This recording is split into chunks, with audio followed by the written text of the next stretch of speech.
y por primera vez escuchaste lo que dice Pablo, hablando de la justicia de Dios, quizás tú has leído ese pasaje y has pensado que tiene que ver con el aspecto del carácter de Dios y más que del carácter, de la esencia de su ser. Dios no solo es justo, Dios es justicia. Eso para comenzar. Pero quiero decirte que esta justicia que pronuncia Pablo y que dice Pablo, mira lo que dice Pablo, que en el Evangelio se revela. Preguntemos todos a Pablo, Pablo, ¿qué se revela en el Evangelio? Pablo respondería, la justicia de Dios. Si uno no está atento a qué justicia, a qué tipo de justicia y qué es esta justicia, posiblemente nosotros podríamos decir, Pablo, ¿pero qué estás revelando si yo sé que Dios es justo? Dios es el juez del universo. Pero acá viene lo tremendo, acá viene lo revelador. Pablo está hablando de una justicia que Dios quiere imputar, acreditar, poner a tu cuenta como don, gratuitamente, por la fe en la obra de su Hijo, pero no es para destruirte. Escúchalo y escúchalo bien. Esta justicia que se imputa, que se acredita en el Evangelio 1:17 de Romanos, no es para destruirte. Al contrario, es para revivirte. Escucha esto bien.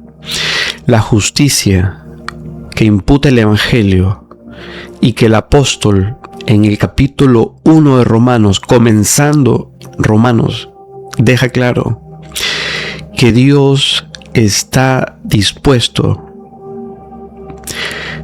a entregarte la justicia como don, por imputación, y dársela gratuitamente a todo aquel que cree. Esta justicia, te decía claramente, emana del Evangelio. Entonces, esta justicia no es para matar, es para imputar a todo aquel que cree. Vamos a hablar de algo que muchas veces todavía, creo yo, en la mente del nacido de nuevo, en la mente del cristiano, en la mente de la persona regenerada, de la mente de la persona que recibió la justicia imputada, todavía no se ha resuelto. Escúchame, ponme atención. Mira, hay cosas que en los evangelios de parte de Jesús se dijeron narrativamente.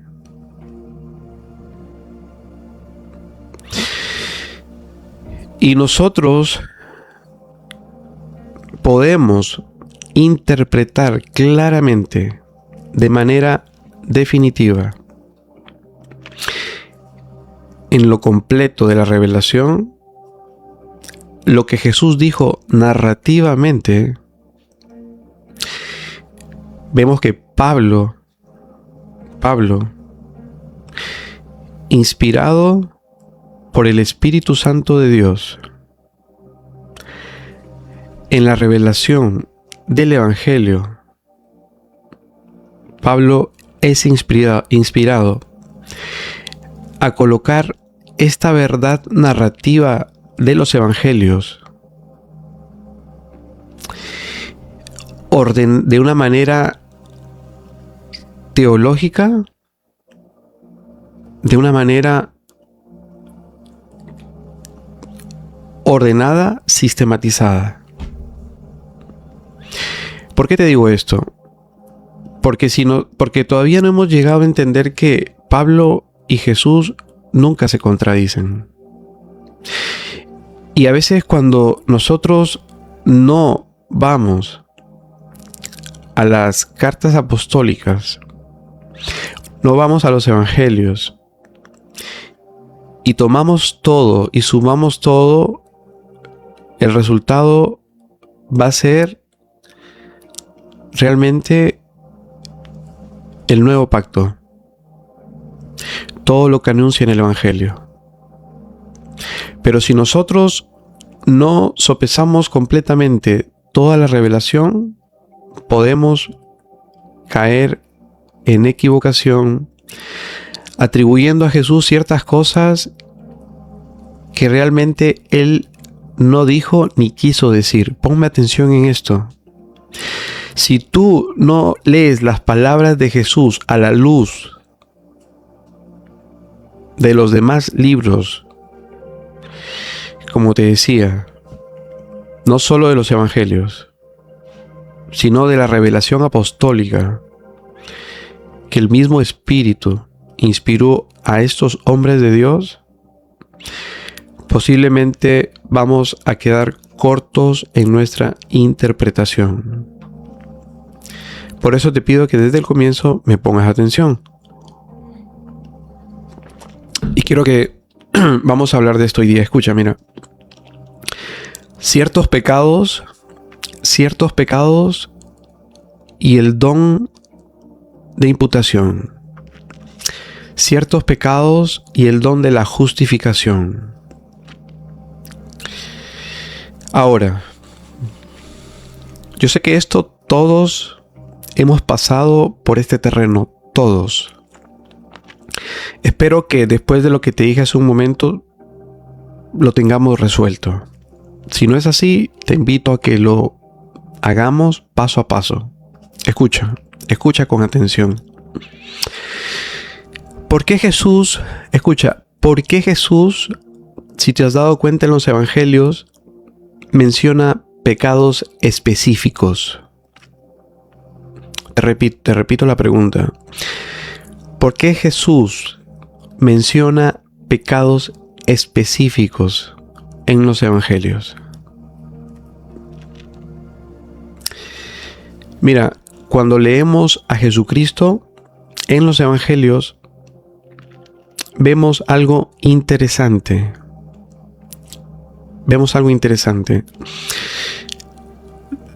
Por ejemplo, los publicanos y las rameras van delante de vosotros. De dentro del corazón del hombre salen los malos pensamientos. El que mira a una mujer para codiciarla, ya adulteró en su corazón. Ni los adúlteros, ni los fornicarios heredarán el reino de Dios. Ahora, acá viene el punto y nos va a hacer pensar a través de una pregunta. Y la pregunta es: ¿estamos separados de Dios por cometer ciertos pecados específicos? ¿Cuál es tu veredicto? ¿Estamos separados de Dios por cometer ciertos pecados específicos? ¿O estamos separados por una condición más profunda? Te decía, esto apunta y está en relación a lo que Jesús menciona en los evangelios y pone su fijación a pecados específicos. Y la pregunta que nace de eso es la siguiente, y te la repito. ¿Estamos separados de Dios por cometer ciertos pecados específicos? ¿O estamos separados de Dios por una condición más profunda?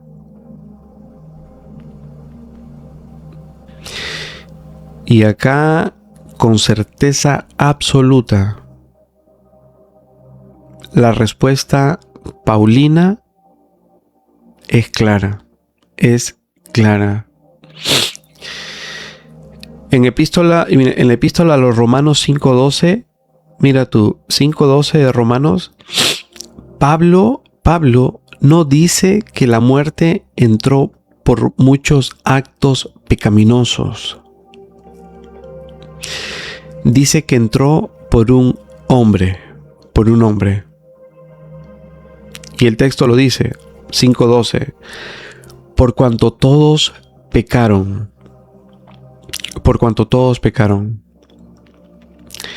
Mira, en griego, vamos a traer el griego también.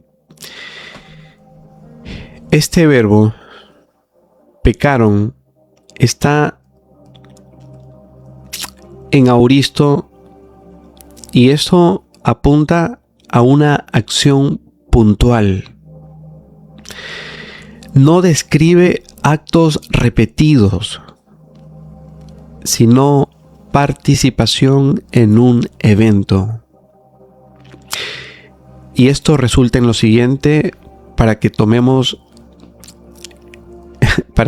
esta verdad. Escucha, la humanidad no está caída primero por lo que hace. Está caída por lo que es en Adán. Y aquí está la clave. Jesús menciona pecados concretos no porque ellos sean la raíz, sino porque revelan la condición del hombre. El pecado, escucha, el pecado visible es síntoma. La caída es la enfermedad.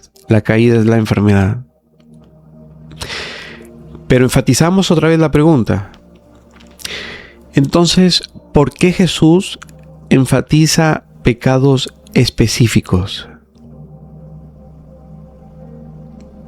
Pensemos, ¿no? ¿Por qué Jesús enfatiza pecados específicos?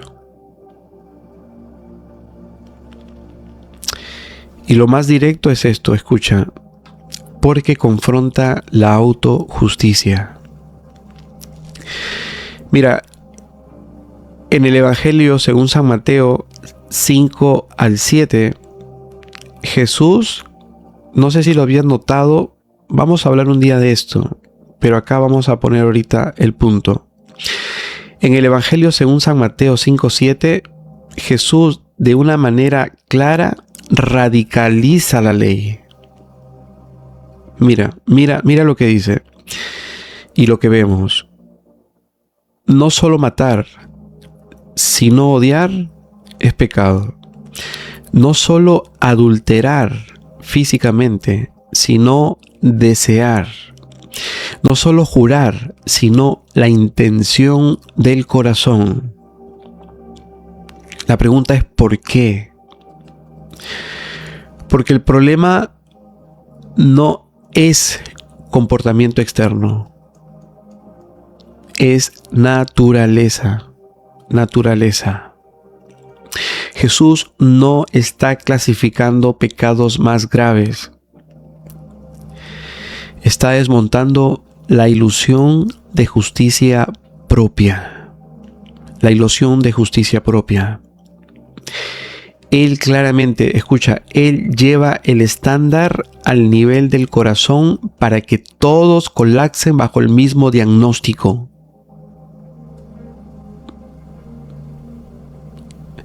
Por ahí es que va Jesús. Por ahí es que Él cita ciertos pecados.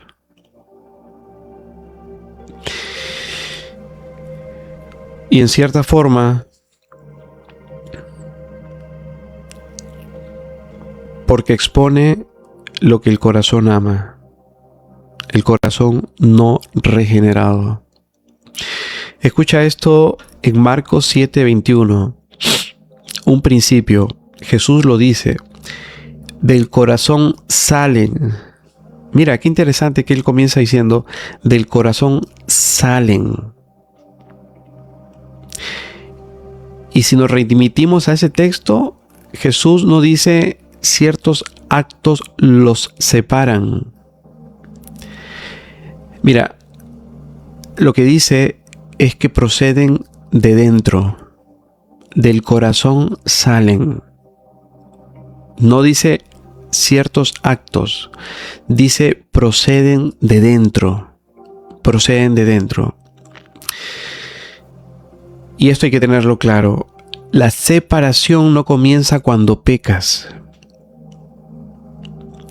El pecado fluye porque hay separación. Y si tú has leído con cuidado a Pablo, esto es radicalmente paulino.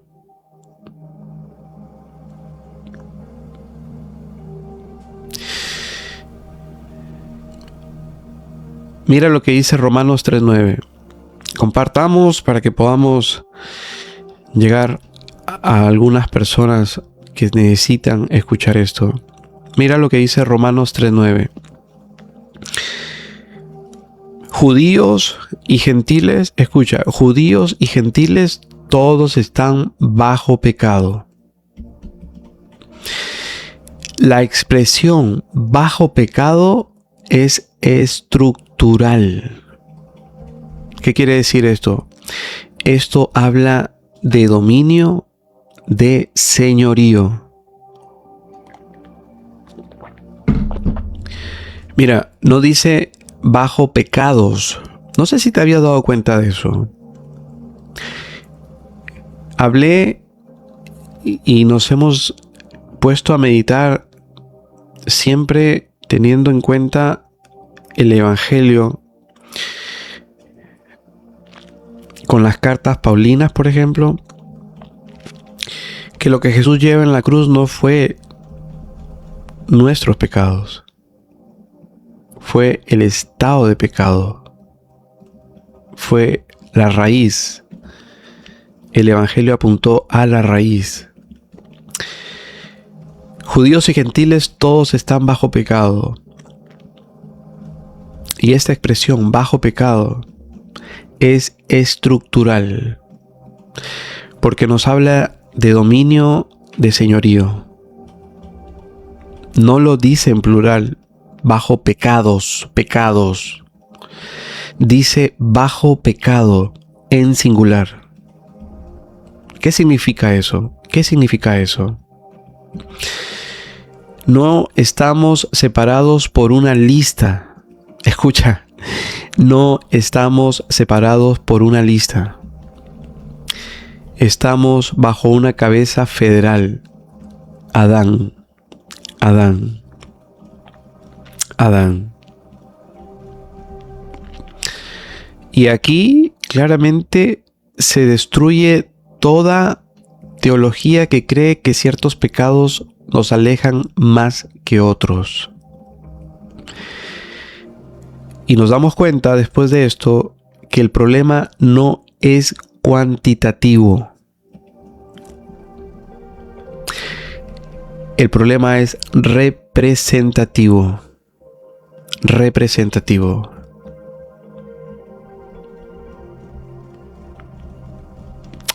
Entonces, ¿no? Uno podría preguntarse, entonces, ¿qué hace la lista de pecados? ¿Qué hace la lista de pecados que nosotros vemos que Jesús apunta y señala en los evangelios? Mira tú, cuando Pablo, el apóstol, a los Corintios 6, menciona, por ejemplo, escucha, en Corintios 6 menciona fornicarios, idólatras, adúlteros y algo más. No está diciendo que esos son los peores. Mira el lente de Pablo revelacional. Él está describiendo cómo se ve la humanidad cuando vive bajo el dominio del pecado. Y luego de hacer esto, dice algo que para ese tiempo y para ahora es explosivo. Porque dice, y esto erais algunos. ¿Qué cosa? Sí, tiempo pasado. Esto erais algunos.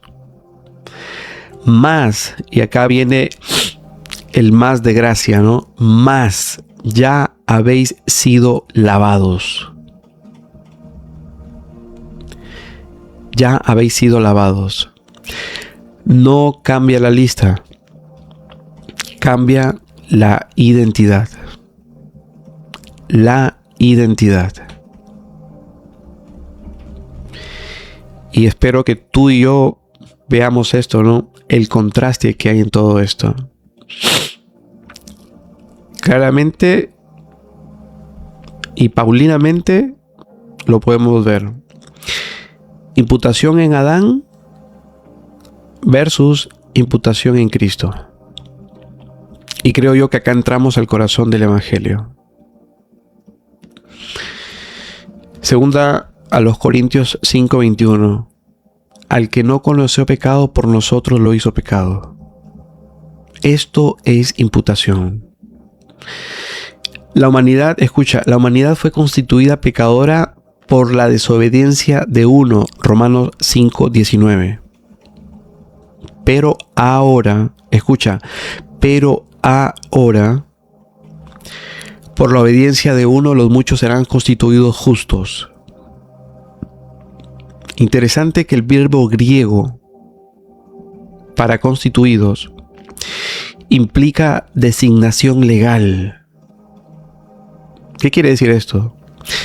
Así como no elegimos estar en Adán, tampoco merecemos estar en Cristo. Eso, lo que se entiende por imputación en el Evangelio, es gracia. Seguimos preguntando, ¿no? Seguimos preguntándole al texto. Entonces, ¿nos separan ciertos pecados? Haz esta reflexión conmigo. Entonces, ¿nos separan ciertos pecados? Quiero que escuches esto con precisión teológica. No estamos separados de Dios porque cometemos ciertos pecados. Cometemos pecados porque estábamos separados en Adán. Pero ahora,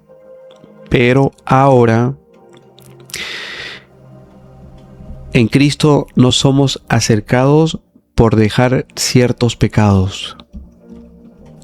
Somos acercados por imputación de justicia. Por el Evangelio. Y lo bueno de esto, para que lo anotes, es que el don de la justicia de la que te vengo hablando desde el principio no responde a una lista. Romanos 5:17. Escucha, Romanos 5:17. Los que reciben la abundancia de la gracia y el don de la justicia. Si tú lees este texto, Romanos 5:17, los que reciben la abundancia de la gracia y el don de la justicia, no dice el salario de la obediencia. No dice la recompensa moral. Dice claramente don. Y la palabra griega para don indica regalo gratuito. ¿Qué quiere decir esto? No es mejora moral, es transferencia de estatus. Es vida impartida del que dijo: yo soy la vida. Yo soy la vida.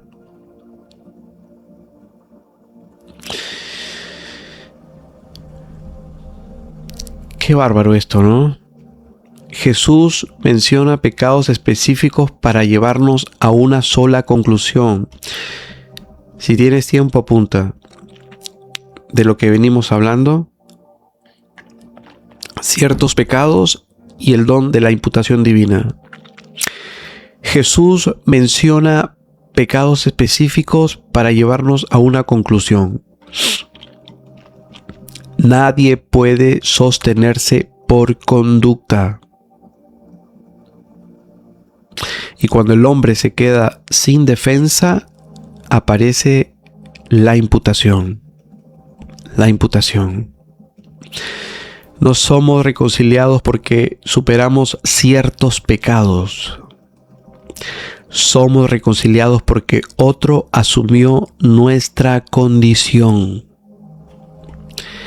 No es la lista lo que nos redefine. No es la lista lo que nos define. Es la cabeza que nos representa. Es la cabeza que nos representa. Imagínate, ¿no? Adán nos constituyó pecadores sin pedir permiso. No sé si habías reflexionado esto. Adán nos constituyó pecadores sin pedir permiso. Cristo nos constituye justos por gracia. Por gracia. Por gracia. Entonces, a lo práctico y a lo llano, muchos creen,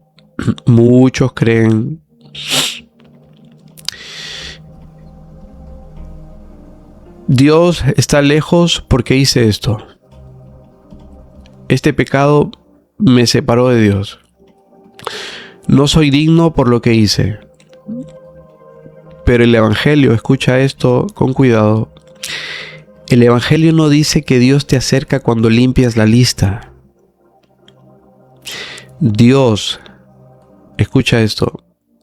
El Evangelio no dice que Dios te acerca cuando limpias la lista. Dice que te acerca cuando recibes al segundo Adán. Al segundo Adán. ¿Qué quiere decir esto? No te olvides que la separación en Adán fue federal. Todos estábamos en los lomos de Adán.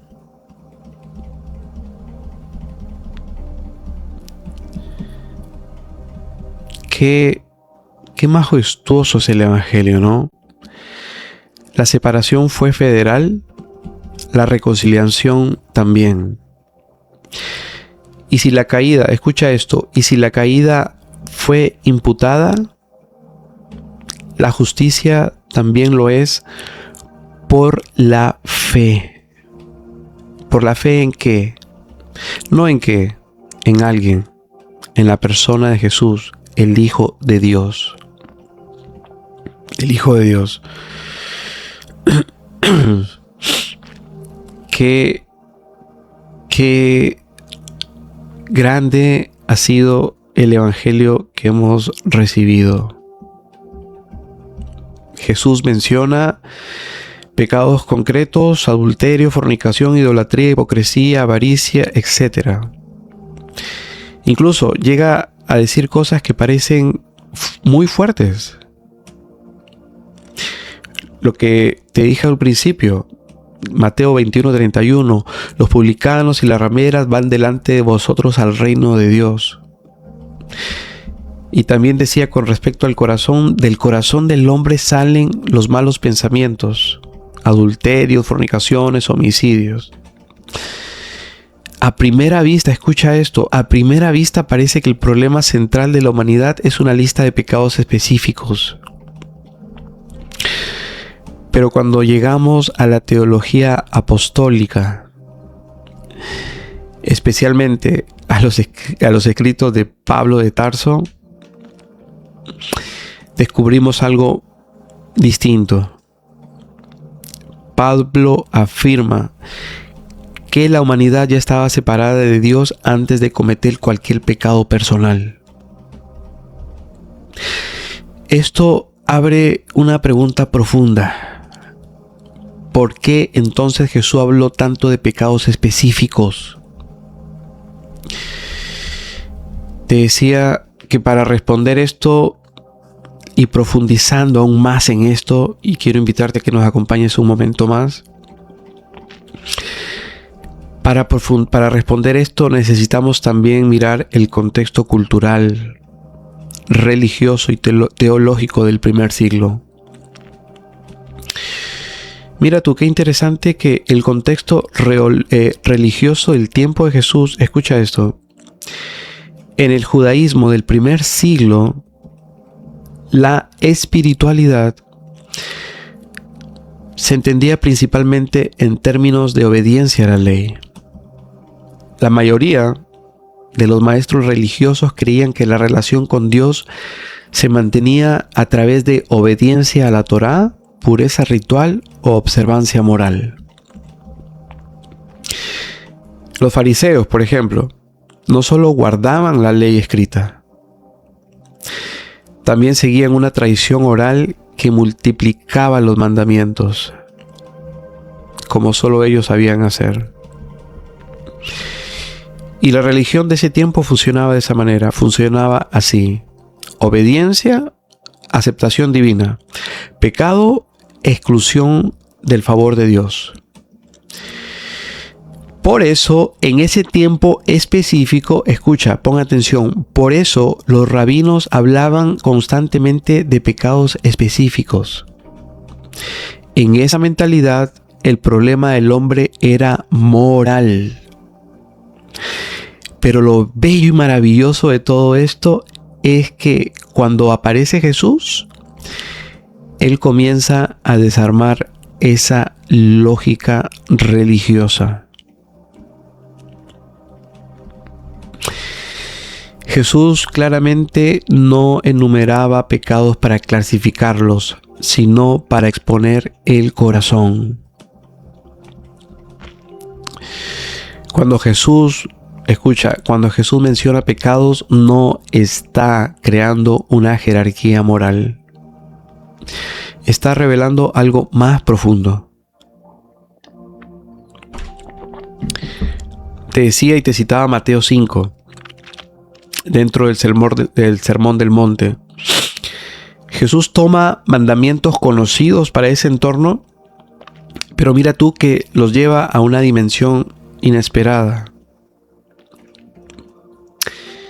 Por ejemplo, oíste que fue dicho, no matarás, pero yo os digo, cualquiera que se enoje contra su hermano será culpable. Oíste que fue dicho, no cometerás adulterio, pero yo os digo que cualquiera que mira para codiciar ya adulteró. Y aquí quiero que me escuches bien, ocurre algo revolucionario. Jesús traslada el problema del acto al corazón. No está hablando de conducta externa. Está revelando una condición interior. Esto ya anticipa la teología apostólica.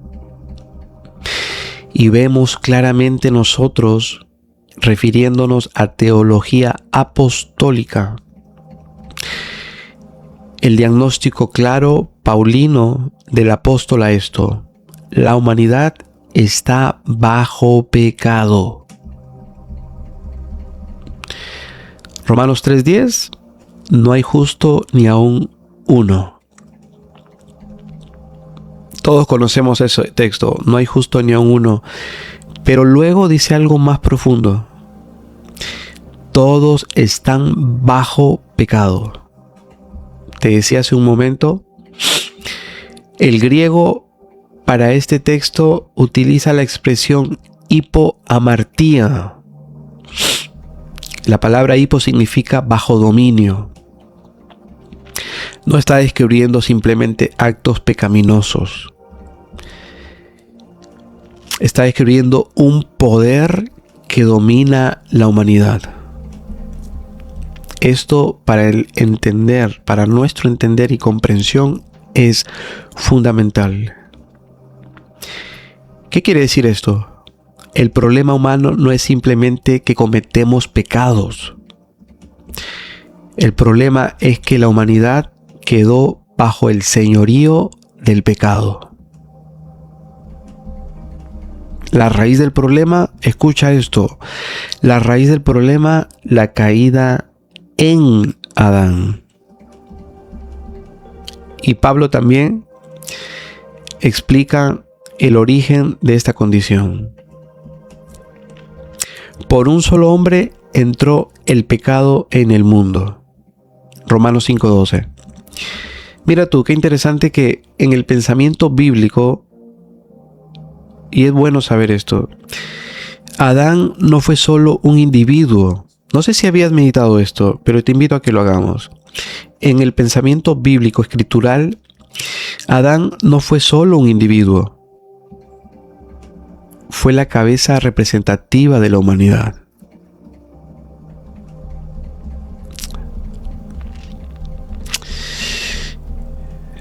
Mi hermano, es por su gracia. ¿Cómo estás? Bendiciones.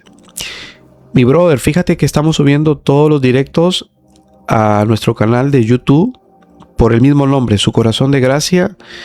Ahí encuentras todos los videos que estamos compartiendo y para que podamos compartirlos y si es de bendición. Un abrazo, mi hermano. Qué bueno tenerte. Entonces te decía, mira tú, mira, te decía que en el pensamiento bíblico, Adán no fue solo un individuo, ¿sí? Fue la cabeza representativa de la humanidad. En teología, esto se conoce como federalismo o representación corporativa. En el mundo antiguo, qué interesante, escucha, en el mundo antiguo era esto una idea común. Lo que hacía la cabeza representativa afectaba a toda la comunidad. Cuando Adán cayó, la humanidad cayó con él. Por eso Pablo dice, Romanos 5:19, por la desobediencia de un hombre, los muchos fueron constituidos pecadores. ¿Recuerdas tú el evento del enfrentamiento entre David y Goliat? Lo dice la Escritura claramente, que Israel estaba en ese momento en los lomos de David. Ese es un buen ejemplo para esto que venimos hablando. La victoria de David no fue solo de él, fue de Israel. Sabemos que no, pero si caía David, también caía Israel. Entonces, mira esto. Mira, ¿qué dice Pablo Romanos 5:19? Por la desobediencia de un hombre, los muchos fueron constituidos pecadores. Te decía, constituidos es una palabra importante aquí. En griego, katestatesan. ¿Qué significa? Significa ser designado o colocado en un estado. Significa ser designado o colocado en un estado. ¿Qué quiere decir esto? Escucha. Esto significa que el pecado humano no comenzó con nuestras decisiones personales. Comenzó con nuestra participación en la humanidad caída de Adán.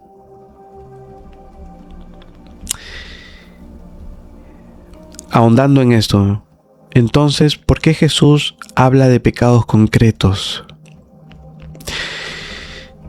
Creo yo, después de lo que hemos dicho, podemos entender mejor la pedagogía de Jesús. Jesús menciona pecados específicos porque está confrontando la ilusión de justicia propia. En el mundo religioso del primer siglo existía una creencia peligrosa. Yo estoy bien con Dios porque no cometo ciertos pecados.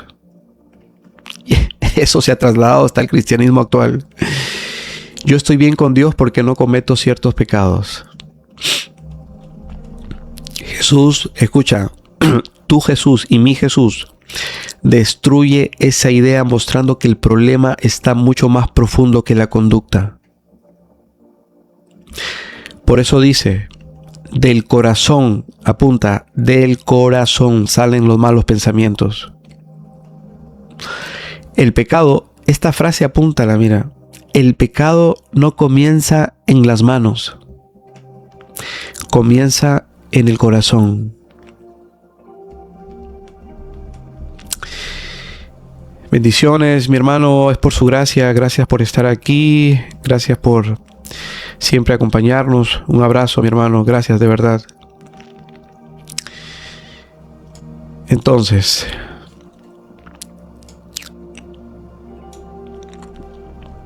el pecado no comienza en las manos, comienza en el corazón. Te decía que Pablo cita ciertos pecados: idolatría, adulterio, avaricia, embriaguez, hablando de, por ejemplo, 1 Corintios 6, ¿no? Pero el propósito de esta lista no es decir que algunos pecados se paran más que otros. Su propósito es mostrar cómo se ve la humanidad bajo el dominio del pecado. Sin embargo, para tomar en cuenta, Pablo inmediatamente añade algo poderoso. Y esto erais.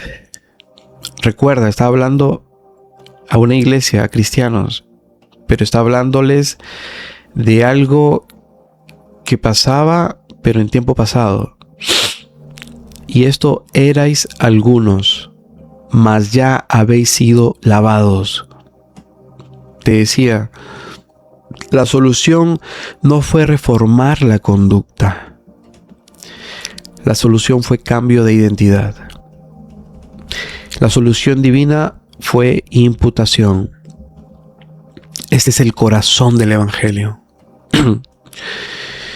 Pablo revela que así como el pecado entró a la humanidad por representación, la justicia también llega por representación. Al que no conoció pecado, por nosotros lo hizo pecado. Y esto describe un intercambio. Cristo asumió nuestra condición y nosotros recibimos su justicia. Esto es imputación. Y decíamos que esta palabra significa acreditar, contar a alguien algo que pertenece a otro. Apunta. Esto es imputación. Esta palabra significa acreditar o contar a alguien algo que pertenece a otro. El don de la justicia. Y vemos que Pablo fue muy agudo en esto. Pablo describe esta justicia con un lenguaje sorprendente. Los que reciben la abundancia de la gracia y el don de la justicia. Romanos 5:17. Y qué interesante que aparecen dos conceptos extraordinarios aquí: abundancia de gracia y don de justicia. Primero, la justicia no es una recompensa moral. Es un regalo divino, no se gana, se recibe.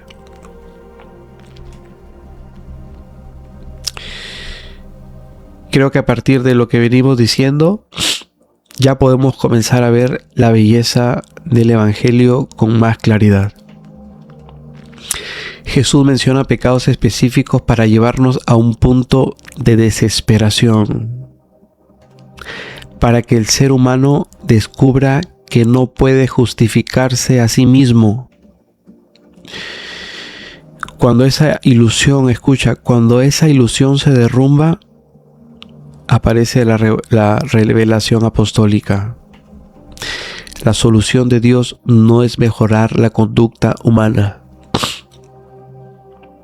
La solución de Dios, no es mejorar la conducta humana. Es introducir una nueva humanidad en Cristo. Así como Adán nos constituyó pecadores, Cristo nos constituye justos por la fe en la obra de Él. Qué maravilloso, ¿no? Qué maravilloso. Qué maravilloso. Entonces nos damos cuenta que el mensaje final del Evangelio no es condenación, es gracia. Quiero que apuntes este texto, Romanos 5:20. Dice el que escribe, Pablo, donde abundó el pecado, sobreabundó la gracia. Para que apuntes, mira, en este texto, en este versículo, la palabra sobreabundar viene del griego hiperperiseo, que significa sobreabundar de manera desbordante. La gracia no solo responde al pecado, la supera infinitamente. Por eso decíamos, y de manera coloquial, ¿no? Si el pecado gritó, la gracia gritó más fuerte. Se desbordó en exceso. Entonces, para ir terminando, la humanidad no está separada. Escucha, la humanidad no está separada de Dios porque cometió ciertos pecados. Está separada porque participó en la caída de Adán. Pero lo maravilloso, escucha esto, abre tus ojos a la gracia. Lo maravilloso, escucha, Dios no respondió con condenación final. Respondió enviando al segundo Adán. Y ahora, por la fe, la justicia de Cristo es imputada al creyente como un don. No es una mejora moral. Es una nueva posición delante de Dios. La misma humanidad que cayó en Adán puede ser restaurada en Cristo. Y esa es la gloria del Evangelio, de nuestro representante, el segundo Adán de Dios para los hombres. Para los hombres. Gracias por haber estado en este día. Te invito a que puedas, si es que te llamó la atención lo que hablamos hoy día, si es que quieres verlo de nuevo, te invito a nuestro canal de YouTube con el mismo nombre que en TikTok, Su Corazón de Gracia, para que veas toda esta palabra completamente, puedas escucharla bien, puedas profundizar tú mismo también, y lo más importante, que seamos edificados desde el don de la justicia. Gracias a todos otra vez. Si quieres conocer más de nuestro canal, también puedes entrar por TikTok y ver algunos de nuestros videos. Yo sé que te van a edificar. Todos ellos, de manera completa, apuntan a algo. Y más que algo, a alguien, a una persona. A la bendita persona del Hijo de Dios, nuestro Señor y Salvador Jesucristo. Quiero decirte algo. Si todavía tú no has puesto tu fe en Jesucristo, pero escuchaste algo de lo que hablamos hoy día, quiero que sepas que cualquier cosa que hayas hecho, su gracia, como decía hace un momento, a pesar del pecado, de lo alborotador que puede ser el pecado, quiero decirte que si el pecado gritó, su gracia gritó más fuerte. En la cruz la gracia del Salvador se desbordó completamente. Jesús se entregó completamente en sacrificio, por amor a ti y por amor a mí. Y recuerda esto, en la cruz Jesús satisfizo la justicia de nuestro Dios. También cumplió cabalmente lo que nosotros nunca podíamos cumplir. obediencia perfecta. Él lo hizo por ti y por mí, para imputar esa obediencia y esa justicia. De verdad, gracias a los que se han conectado.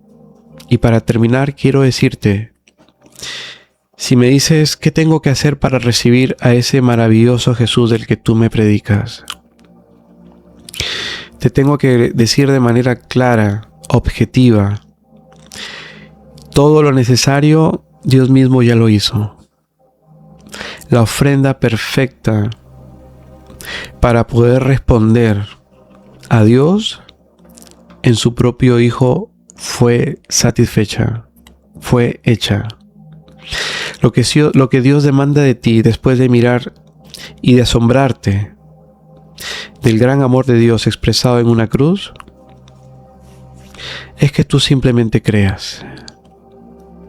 ¿Por qué te digo simplemente creas?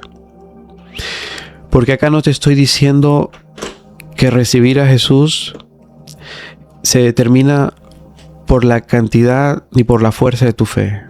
Tienes que creer, por supuesto. Por supuesto.